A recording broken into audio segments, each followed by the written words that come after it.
This is Karen with newclevelandradio.net, and it is time for the Intentionality Gurus with Candace Pollock. And Candace, I know you sent me the blurb, but it's deep down inside of a computer right now that is turned off. So what are we going to talk about today? We're going to talk about another form of attentional deficit. I mean, we often hear about ADHD, adult acquired ADHD, attention deficit hyperactivity disorder. So we're just going to focus on the deficit part, the attention deficit part, and not in the way it is technically associated with ADHD or anything. Okay. Okay. Mm-hmm. So what do you think that relates to? You're always pretty good at guessing. Well,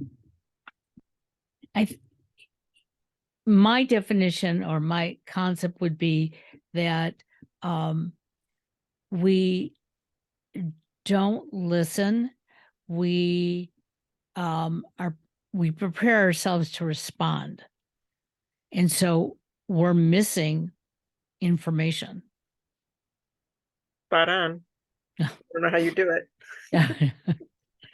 Well, and it's interesting that you brought this subject up, because I'm going to have to send this podcast to my little nephew, who we've always thought that maybe he was either on the spectrum, ADHD, because he's always just running around doing, but cannot tell you at the end why he did something. And yesterday he went to his mother and he said, "Can I please be tested for ADHD?" He said, because maybe if I know that's really what I have, I can work on it. Or if I need medication, then we can look at it that way as well. And I was so excited that he said something like that, because he's starting to realize that there's something going on, that he's not hearing everything and doing things the way he would really like to do them. Mm-hmm, mm-hmm. And it can be in really subtle forms. It might be something that is physiological. It might be something that it's otherwise. So we're going to explore that today. So the idea is that, we've talked about it many times before, that we're hardwired as humans to look for the negative. And it's part of our survival mechanism. And because we have to be on guard in case, there's some threat that's going to, actually extinguish us. Right. And that is, deep-seated and always operating. But as civilization theoretically has evolved and improved, we still have that system about being on guard, but it's not in the same sense. So the example they always use is, if you hear a twig snap, the body immediately goes into alert because it may be the saber-toothed tiger. Right. I don't know why they always use that example, but I'm going to continue it. And so the brain has evolved to look for patterns, cues in the environment, cues in, the body's sensations and so on, that put us on alert for those potential risks. And some of those, as I said, are biological, physiological, and some are just our thinking, right? Because we have trained it to, think that way. Right. And because of this need to be on guard, we are hardwired to look for patterns, and we're tending to look for negative patterns where there's potential risk involved. So I have, my mother was a person that there was a sound that she wasn't familiar with, she would automatically go, and then it would trigger something in me, like, oh, what do I have to be on the lookout for? She said, especially if we were in the car together or something. Right. What am I not seeing? And so because we're looking for negatives, we tend to see negatives. So we find the evidence to support the hypothesis that something's awry, something's wrong. And what that does in time is it puts us in a state of hyperarousal, in a way, not all the time necessarily, but in those instances. And then that it's kind of self-feeding. So it gets into that vicious cycle. And again, we've talked about some of this before, ad nauseum. But we can be thinking about it as a thinking filter. So we're experiencing life, our daily existence, with these basically attention biases. Okay. In fact, that's what they call it. They call it an attentional bias. And it's not looking for positive things unless we're proactively trying to get it to look for those patterns. But we're heavily weighted to be looking for the negative things. And what that does is it kind of closes off our field of vision in terms of some of those positive things. So we have to take a little extra effort to get there. So any thoughts about that so far? Well, yeah, because I'm always, well, maybe not always, but a majority of the time, I'm always looking and waiting for the next shoe to drop. And what it does to my body is horrible. And, I'm slowly learning, to tell myself, okay, that might happen, but it might not. And so whether I'm doing a PQ rep or I'm just trying to shift my attention in another direction, because I have enough negative thoughts going on. Yeah, and most of us, our brains are occupied with those things, whether we're conscious of it or not. So Right. the game plan is to start noticing, oh, gee, there I go again doing such and such, because, we're all doing it. Right. So with the field of vision being narrow, we don't see as many opportunities to have it be otherwise. And in time, it undermines our sense of well-being. It can. And the thing I found really fascinating is that there have been a whole bunch of studies about, say, smokers or people with drug addictions and so on. And what they discovered is that this attentional bias is one of the factors that leads to certain addictions, food addictions, other activity addictions. And we've previously talked about a lot of the research has shown that when we have a thought that is coupled with a strong emotion, positive or negative, then the neural pathways tend to get established. And then the more we go down that thought path, the more deep it becomes, the more ingrained it becomes, and so on. So people with certain addictions and or habitual ways of thinking, depressed people is another example. It doesn't have to be a substance issue. Will have those thought habits that take them down the same path. That really undermines the sense of well-being and the ability to cope. And so the more, as I said, the more we focus on those items, the more we see those items. So with smokers, for instance, they determined that it's not just a physical dependency. We talk about nicotine being a really addictive substance, but what the studies showed is it was also their attentional bias in terms of they were more likely to see cues that reminded them of things they've done that became pleasurable when they did it. So having a smoking break, or they might see, we don't see advertisements as much anymore, but there can be cues. Might be watching an old movie where they still showed smoking. Right. So any of that resonate for you? Not the smoking part necessarily, but cues. Well, it's interesting because as you gave this last bit of dialogue, it took me back to my teenage years of feeling so inadequate, and and dwelling on it. I'd go look in the mirror and my hair was too short, my hair was too long, my face looked too round, my face looked haggard, and I was always trying to be like somebody else. And yet you really can't be. You are who you are. And those negative thoughts towards myself, I think, really interrupted a lot of my learning in school, as well as social engagements, because I wasn't comfortable in my own body. And so those thoughts just, took over at times. And it's such a vulnerable age because, you know, Right. we're growing up and more is being asked of us in terms of our behavior and expectations that we place on ourselves and that others may place on us, that it's a difficult phase.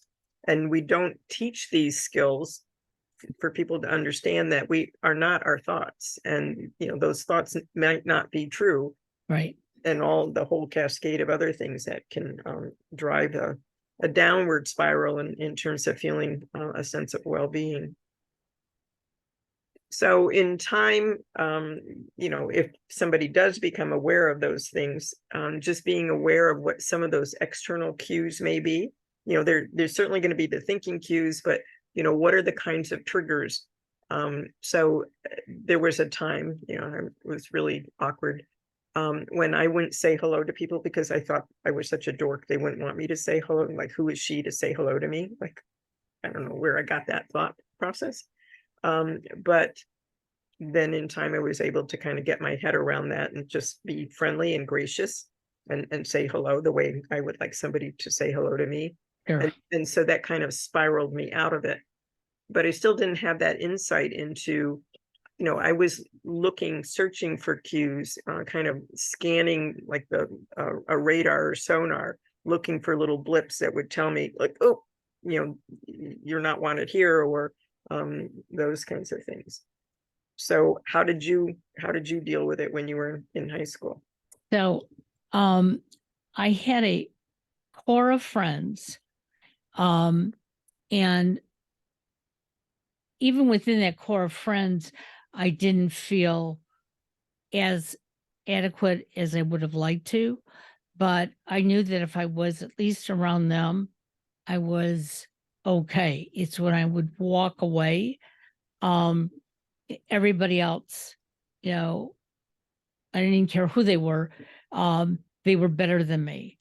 But the interesting thing, and I don't know how we can teach our teenagers this, but I went to my 20th high school reunion, and Rich went with me.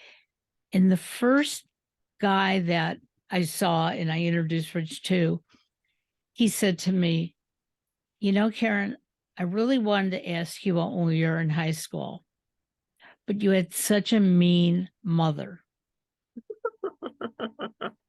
And I just like looked at him like, "Really? Like you wanted to ask me out?" And then I found there were other people who I had tried to be friends with, that they saw my mother as being mean. Now, my mother was unhappy. She didn't like living in Minneapolis. She wanted to go back to Michigan where her family was. And so my mother wasn't mean, but she never looked happy. And I found that to be, I mean, like it washed over me. Hey, there's really nothing wrong with me. And there wasn't when I was a teenager. But Yeah, and what a there was gift that that would block. be for kids to have that insight. But, you know, that's not going to show up on their field of vision because, Right. you know, everything adds all of these social cues, you know, from their friends, you know, even if they are nice friends, and possibly family and so on, are going to offer abundant opportunities to find something negative. And it's just going to be Yeah. fulfilling prophecy and so on. It would be nice if we had a school track that would teach some of these social, you know, psychological factors. I just think it could change so much. It could change, you know, the mean girl, you know, phenomena, or some of the violence in school, you know, the bravado that needs to be defended, those kinds of things, and the Well, aggression. and you know, it's interesting because with Alex being diagnosed on the spectrum, when he was in elementary and middle school, um, they insisted that he have I think it was called social interaction class. Mhm. Um, and they were teaching them basically manners. They were teaching them, you know, if somebody made fun of them, you know, how they could turn that around. Uh, because staying silent wasn't really a good thing either, because that means, okay, I'm your punching bag. But I didn't see Alex using those skills until after he graduated college. And that's when it was like, I don't have to be mean. If you're going to be mean, I'm just going to walk away from you. And, I think those skills needed to be taught to all of us, because just being taught to those who may have special needs, why should they be the only polite ones around? Yeah. So why do you think it was in college that he was manifesting those skills? I think to some degree he was trying to fit in more and be like those that weren't taking the class. Okay. Was like, oh, well, you're the football captain and you do certain things. So yeah, I can get away with doing it too. But I think all of a sudden when he had to go out into the work world, he realized that that didn't work for him. He really likes to be nice. And so, it's almost like he, in his head, rewound those tapes and said, okay, this is how I'm going to act going forward. Well, and how just as a society, how much peer pressure is a huge factor in Absolutely. middle school, possibly in elementary school. Kids are so much more mature than I ever was in elementary school, but middle school and high school, certainly. I was talking with some friends and they have a granddaughter was, I think she was 12 at the time. And they were remarking about how boy crazy she was and her friends were, and they were constantly, they were almost stalking boys and so on. I'm thinking 12, that's a little frightening for me. Yep. I would have such a little, nerd at that age. I don't know if that was even on my radar, but kids are being asked to be so much more sophisticated than they are emotionally Exactly. necessarily or physiologically. So in terms of the kinds of external cues that, if you don't mind me asking, that might trigger you into one of those spirals now, what occurs to you? So interestingly, like somebody shared in another group, if I'm going to an event that I don't feel like I fit into, either I don't have the right, I think I don't have the right clothes to wear. I really don't know enough about their lifestyle. I find that I will go to an event like that and clam up. I'll be afraid to give any information, and I'm usually very talkative. But in a case like that, I would be a wallflower. And how would that feel? Horrible, because I would want to socialize. I would want to be part of everything, but I would just feel like, I was that square peg in the round hole. And so when you have another opportunity to go to a social event where some of that may be the case, what are you inclined to do? Not go. Yeah. Yeah. And what are you saying to yourself when that happens? Yeah. Well, this could have been different. So why didn't I go? Or more often than not, it's like, okay, I'm going to find something else to do because that would have been uncomfortable. So are you telling me that because you've had experiences where that has been uncomfortable and you feel like the square peg and trying to get into the round hole, that you don't tend to embrace those kinds of activities? Exactly. Okay. And so the evidence you have is telling you what? That those events are not pleasant. They're not pleasant. They're not safe for me. And luckily that doesn't come up very often. However, I was visiting family a number of years ago, and I was taking my mother to an event. And the family did not understand why Rich was not with me. And I knew that going in. And I was hesitating, getting ready, getting my mother ready to go. And when we got there, the first question out of a cousin's mouth was, "So why isn't Richard here? Are you guys okay?" And it was like, I wanted to share all the positives, and I just couldn't. I just like froze. And my mother even asked me, like halfway through this get together, was I all right? And I said no, because they all believe that if I'm not with my husband, there's a problem. And so how did that impact you directly in terms of what So sort of, I basically told Rich, from now on, you're coming with me, because I felt like I had to prove, having him with me in the future, that people would see me as more viable. so by having Rich there, you are what? I'm like them. I'm okay. Um,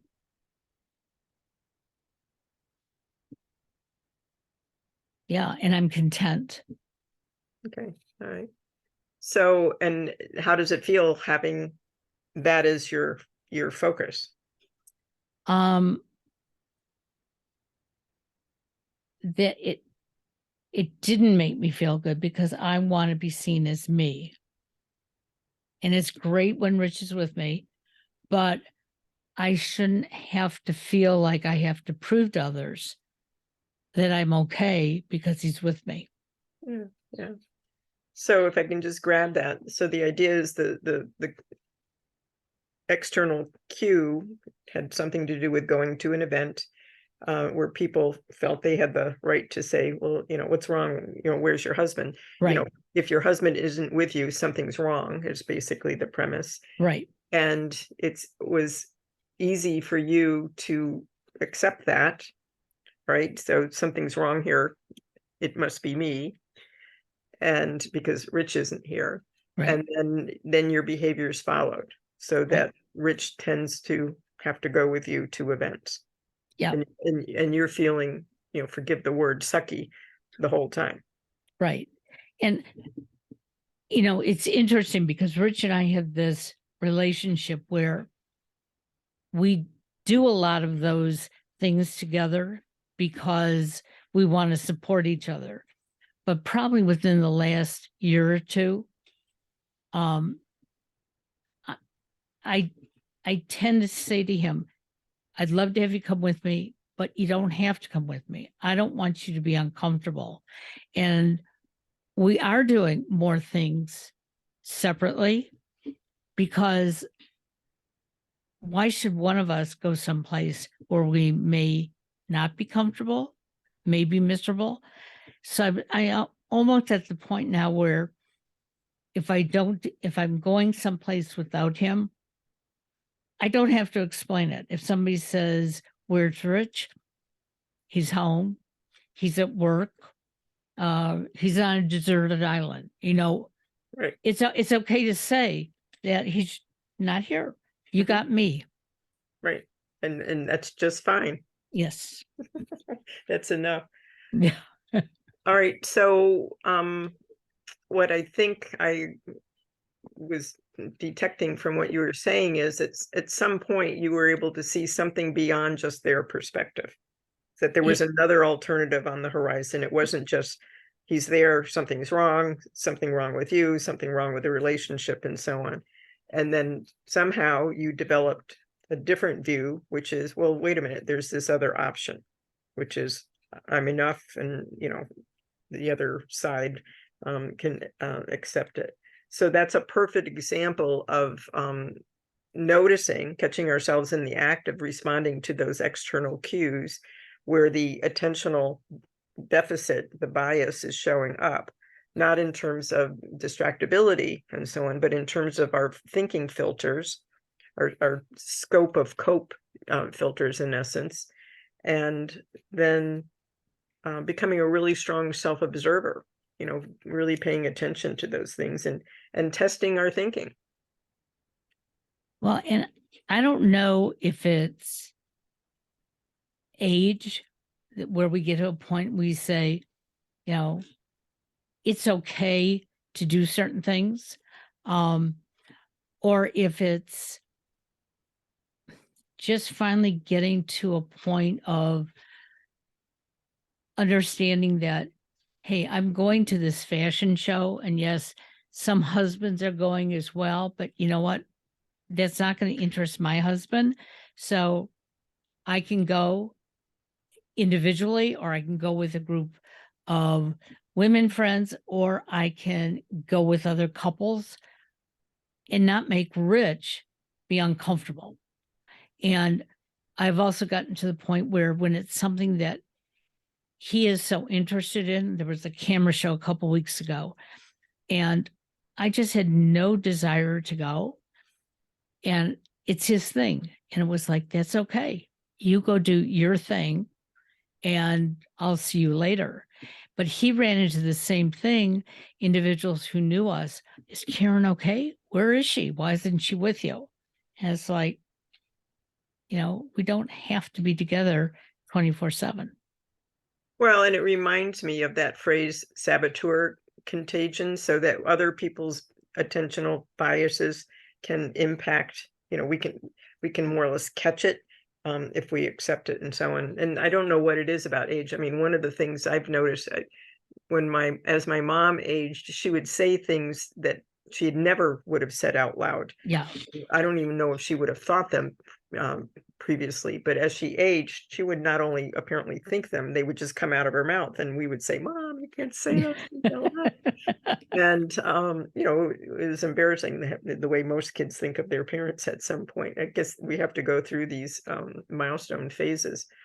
But I've noticed that I'm getting to that stage myself where I'll say something out loud and I, would never have even thought it before. And so maybe it's just a physiological phenomenon, but it's interesting. I have a really good friend who has always been outspoken, and we were at a art class together, and we were sitting directly opposite the teacher at a work table, and then the other people at other work tables.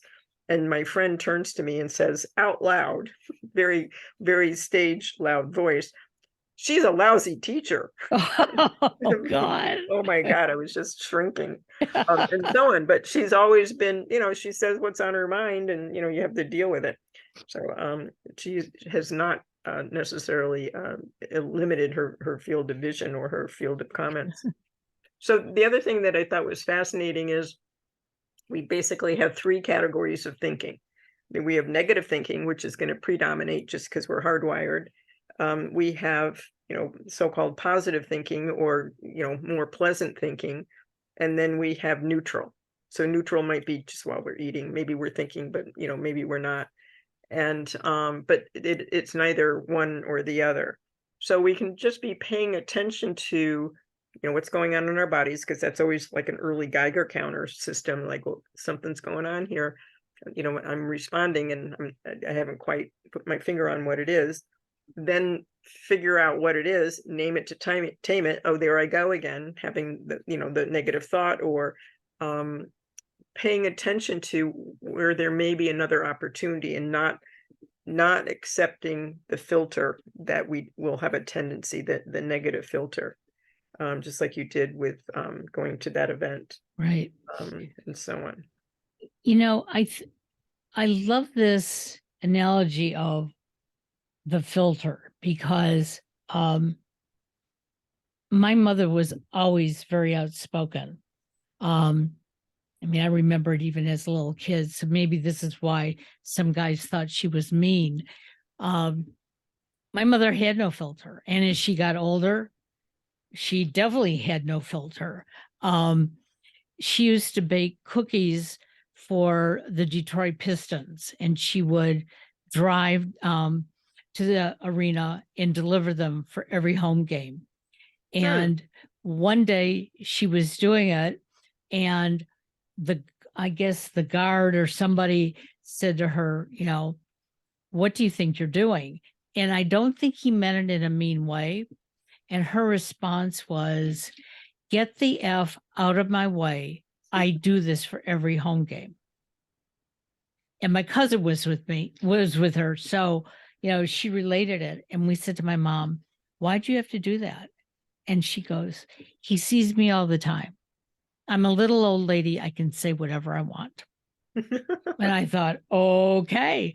And I will tell you from that point on, my mother had so many cuss words. I had no idea where they came from. So it would be interesting to find out why this happens, because they say it happens a lot. Exactly. And maybe it's just the school of life, that teaches us that, just venturing out a little more like a little kid, that, okay, I can do this. I can take a step. I can, Yep. climb up on something. And as we get more and more confidence around some things, and the bad consequences haven't occurred, the ones that we might have anticipated. So what lesson do you think listeners might take away from the conversation today? Well, I think the most important thing is that we all need to learn how to listen. We all hear, okay? Even those of us who wear hearing aids, we hear the words, but we don't necessarily listen to what the words are, and we don't look for the nonverbal cues. And especially when you're one-on-one with somebody and you can see them, watching their facial expression, watching their movements, tells us a lot more about what is happening. But if we're just sitting there on the edge of our seat waiting to just give an answer, I think there's a tendency for relationships and conversations to just totally break apart and create hard feelings. Yeah, and if I can add to it, I think, to be aware of the fact that we're hardwired to, our set point is always going to tip towards the negative, and just pay attention to, am I engaging in some kind of attention bias here, and letting that occur, or how might I try on a different perspective, and maybe other things will open up. So something that you grew into, or I've grown into, I think that we all have that opportunity. But for a lot of people, particularly those with anxiety and depression, have a difficult time seeing that other states of being are available. So Absolutely. Well, that's why we have individuals like you and so many other coaches that can help us, see what's going on around us. I find it interesting, as soon as somebody says, I can't do something, it just takes me back to living with my parents and my father saying to me, the next time you say I can't, I'm going to show you where the door is, because you can. And it's like, okay. And I was afraid to be kicked out of the house. So I truly learned not to use those words. But it wasn't until maybe the last 15, 20 years that I've been able to, when I think I can't do something, I can now ask for assistance so that I can do it. yeah, and you remind me of one other thing, that the idea that